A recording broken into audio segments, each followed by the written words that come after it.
E aí, galera, beleza? Pronto, vamos para o nosso último bloco sobre licenciamento. Uma matéria que em sala de aula a gente acaba esticando um pouco mais, são 2, 3 aulas, mas a gente vai conseguir gravar aí nesses 4 blocos de 15 minutos. Se eu me estender um pouco mais do que os 15, peço a gentileza que vocês tenham um pouquinho de paciência para que a gente não precise gravar mais uma aula sobre o tema. Pessoal, no bloco passado ele é importantíssimo. Tenha cuidado com as chamadas medidas condicionantes, principalmente as preventivas, mitigadoras, compensatórias. Lembrando a vocês, mais uma vez, que a licença ou a autorização, para ser bem completo, ela pode ser concedida tanto da maneira como o projeto, a atividade foi pleiteada, como também com essas medidas compensatórias, mitigadoras ou preventivas. Tudo bem? As chamadas condicionantes. No bloco passado, eu encerrei falando ainda da Lei Complementar 140, que, apesar das críticas, muitas delas que valem a pena ser levadas em consideração, ela trouxe uma certa segurança jurídica para o empreendedor quando determinou que apenas um único ente, seja ele da federação, da União, dos estados ou do município, claro que lá na questão do Distrito Federal, o DF também assume as competências de estado e de município, então apenas um único ente vai poder realizar o licenciamento. Isso evitou uma série de problemas que existiam antes, dá direito ao empreendedor a ingressar com um mandado de segurança, é uma atuação bem interessante para quem quiser militar na advocacia ambiental, essa questão do licenciamento, pessoal. Um bom advogado ambiental vai conseguir poupar tempo e dinheiro do seu patrão, do seu cliente, ao mesmo tempo que vai contribuir de uma maneira bem interessante com respeito ao equilíbrio do meio ambiente. Então, dando sequência na Lei Complementar 140, além da obrigação de um único ente poder atuar, como a gente já falou ali pelo artigo 13, falou também do parágrafo 1º deles, eu lembro a vocês da possibilidade do chamado artigo 5º, que fala na delegação de competências. William, delegação. A delegação não é um instrumento do direito administrativo que pressupõe hierarquia? É verdade. E aí complica um pouco nossa vida, porque não haveria hierarquia entre a União, os estados e os municípios e o Distrito Federal. Mas, de qualquer maneira, a Lei Complementar 140 ela permite que a União delegue para estados ou município e que os estados deleguem para os seus municípios determinado empreendimento. Então, é comum aqui em nossa região, já que não tem mais um escritório do IBAMA, que o IBAMA delegue a SEMASSE a competência para realizar o licenciamento em uma área que, apesar de ter a competência dada ao IBAMA, mas por uma questão de eficiência, de baratear os custos, etc., acaba trazendo ali a possibilidade de ser delegado do ente federal para o ente estadual. Agora, para que a delegação ela seja viável, é necessário que aquele outro ente, aquele órgão que recebeu a delegação, não o que delegou, tenha corpo técnico para realizar o licenciamento. Então, tem que ter os analistas, tem que ter aquele técnico que vai se manifestar. Então, técnico não no sentido de ensino médio, mas aquele que é especialista em uma área. Então, se não houver pessoas para decidir com autoridade sobre o assunto proposto, então a delegação se torna inviável. Além disso, é necessário que a entidade, seja o Estado ou sejam os municípios, eles tenham um conselho de meio ambiente para que possam receber essas delegações. Além disso, pessoal, a atuação supletiva, que vai prevista lá no artigo 2º, inciso 2, no caso de omissão ou inércia, isso também está lá no artigo 14, parágrafo 3º, eu pedi a SEMASSE, sei lá, o IBAMA, o SEMASP, o órgão competente para licenciar meu empreendimento, ele é o competente, segundo a lei, ele não agiu, eu fico preso a ele? Não, eu posso pleitear principalmente em situações mais urgentes, que um outro órgão supra essa omissão, supra essa inércia e venha licenciar o meu empreendimento. O ideal, pessoal, é que essa ação, apesar da previsão do artigo 14, parágrafo 3º, ela aconteça após a judicialização da causa, para lhe trazer maior segurança jurídica, porque de repente o órgão lá está demorando, você pleiteou perante outro órgão, você vai pagar as taxas, e aí quando estiver no meio do caminho, o órgão originário vai lá e volta e pede medidas, como eu já falei para vocês, condicionantes diversas. Então, para evitar complicação, é melhor você ter uma decisão judicial. Pode acontecer também na iminência ou na ocorrência de uma degradação ambiental. Então, vamos lá, você está realizando um empreendimento para evitar uma degradação ambiental. Então, mesmo assim, vai ter alguns riscos, vão ter alguns danos. Esse empreendimento também, essa atividade vai precisar ser licenciada.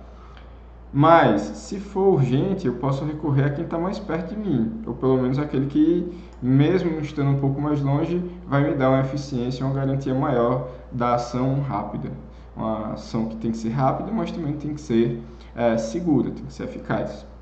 Ou então, pessoal, na existência do órgão competente do conselho naquele ente, vamos supor que o Ceará não tivesse um corpo técnico para licenciar e não tivesse o conselho. Ok, então a União assumiria essa responsabilidade. Beleza?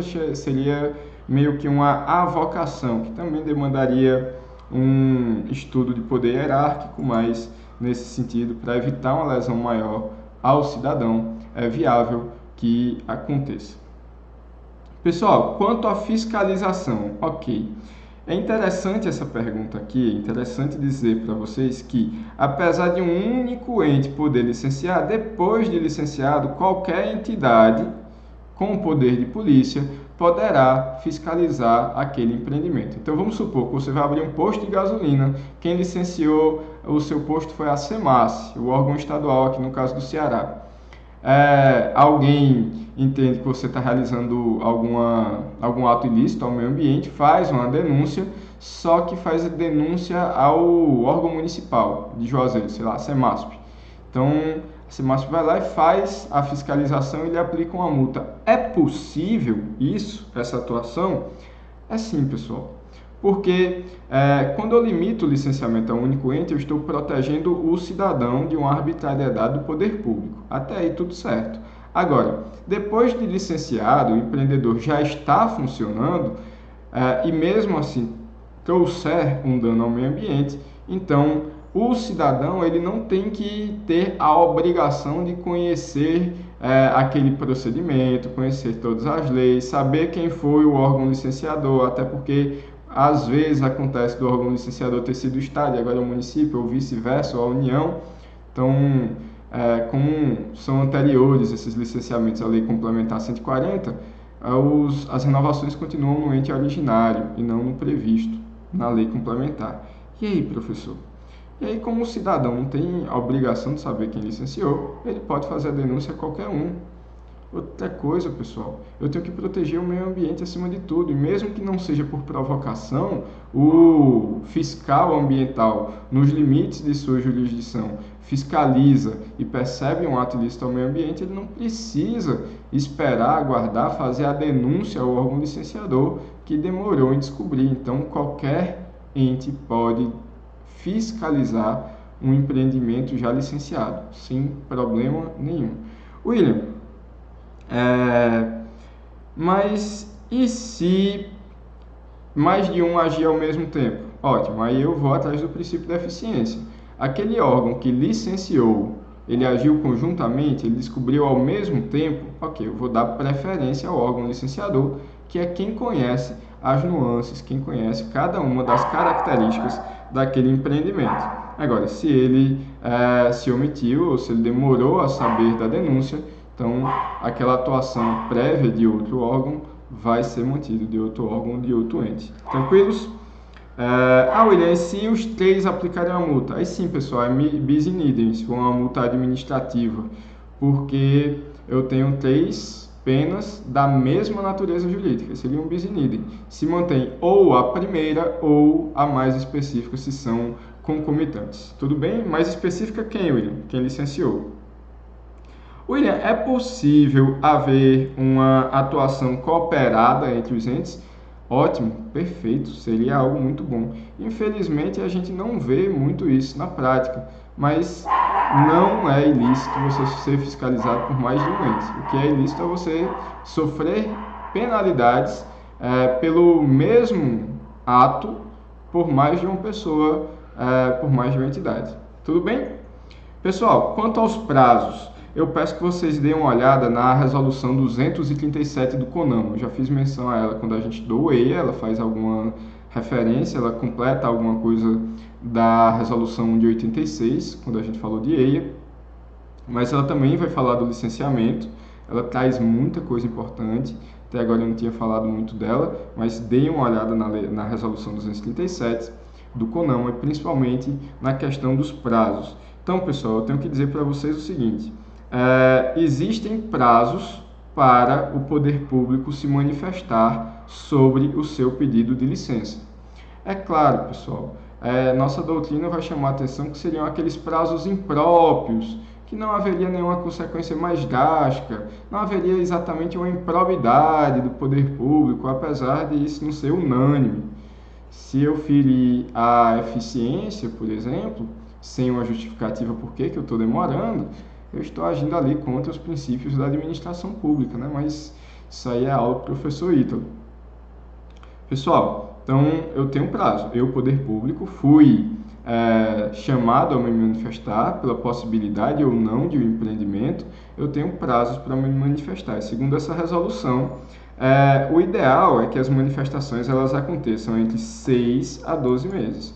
Agora, pessoal, cuidado. É possível pactuar prazos diferenciados, ou seja, se você está pedindo a licença de algo bem simples, sei lá, fazer uma poda na árvore na frente de sua casa, mesmo que seja uma árvore histórica, tá bom, mas é algo relativamente simples. Então não precisa esperar um ano para essa poda acontecer. Eu posso pactuar prazos mais razoáveis. Como também naqueles empreendimentos mais complexos, de maior monta, que vão trazer mais danos, de várias naturezas, então também, poder público, eu posso pactuar com o administrado um prazo maior que esse. Além do mais, pessoal, o atraso ele não gera o direito à licença ou autorização. O que quer dizer isso? Não é porque eu demorei, eu passei do prazo razoável para lhe responder que você já está licenciado. Não. O que acontece é que surge para você um direito de postular judicialmente, judicializar o seu processo administrativo. Então, olha, você pediu, o órgão está inerte, está demorando demais, você vai lá e pede um mandado de segurança, argumentando da demora e dos prejuízos que você está tendo. Está ferindo ali um direito líquido certo seu. Tudo bem? Então, mas cuidado, você pode até ir atrás, até mesmo de outros órgãos, né? Como eu falei para vocês, da Lei Complementar 140, na inércia, na omissão, é viável você provocar outro órgão para fazer esse licenciamento. Além disso, pessoal, surge o direito de recorrer aos outros órgãos, como falei para vocês. Não dá direito à licença, mas dá direito a você de pedir ajuda, seja a outros órgãos administrativos, seja uma esfera superior, hierarquicamente, aquele que está demorando, seja ao Poder Judiciário. Pessoal, além dos prazos do poder público agir, cada uma das licenças também tem prazos. Então, depois que você consegue a sua licença prévia e agora você vai fazer os estudos até pedir sua licença de instalação, até a licença de instalação sair, na verdade, você tem um prazo de 5 anos. Via de regra, então, vale 5 anos. A licença de instalação, então, entre você conseguir a licença até você pedir e conseguir a licença de operação, você vai ter 6 anos, via de regra. William, se minha construção vai demorar mais do que 6 anos, aí você vai pedir para renovar. Nada impede dessa licença ela ser renovada, mas ela, via de regra, vai valer por 10 anos. E por fim, pessoal, as licenças de operação, de funcionamento, dependendo do caso a caso, vão funcionar de 4 a 10 anos.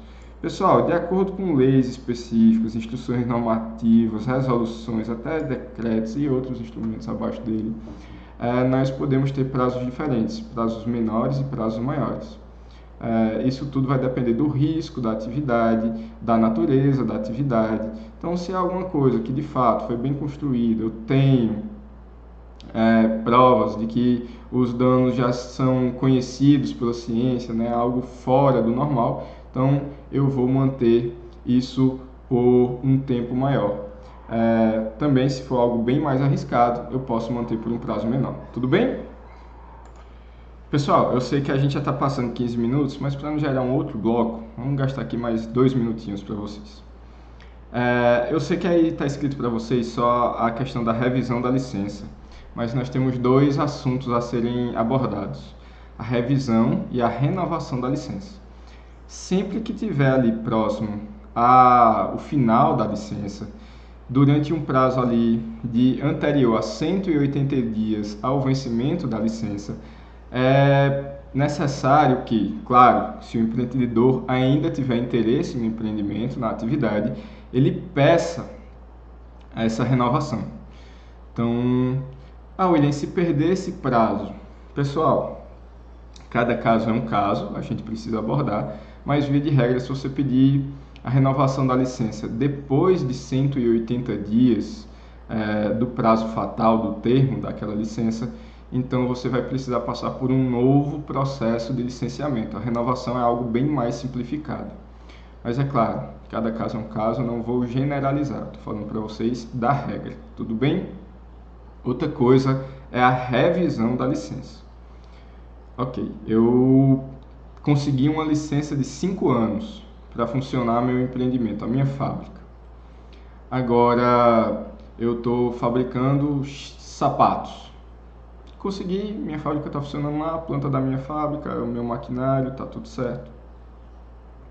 Acontece que de repente eu começo a causar um impacto no meio ambiente que não era previsto, que não foi previsto no EIA ou numa avaliação mais simplificada.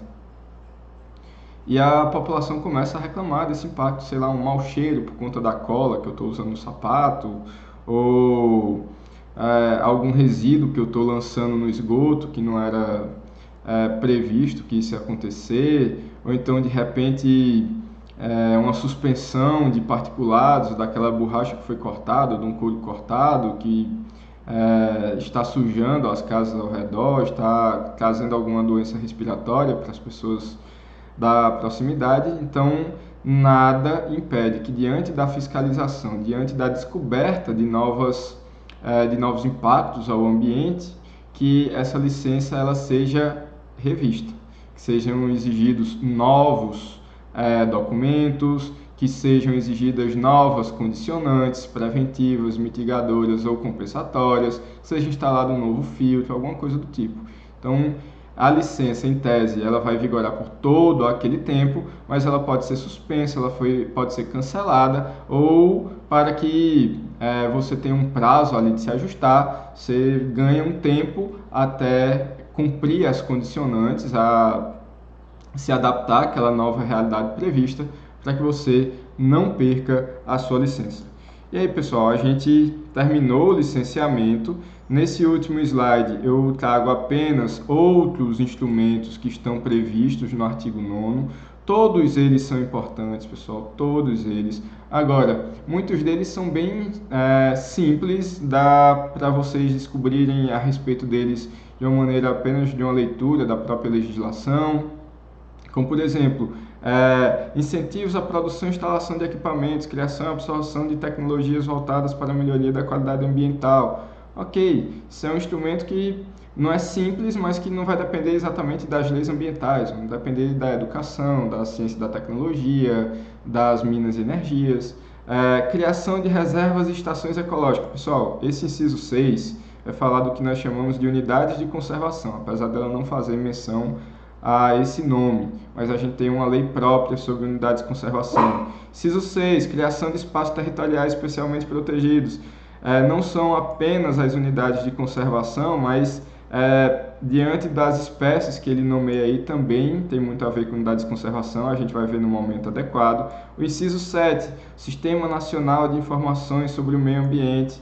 Esse existe, é um site que está lá no Ministério do Meio Ambiente hoje em dia.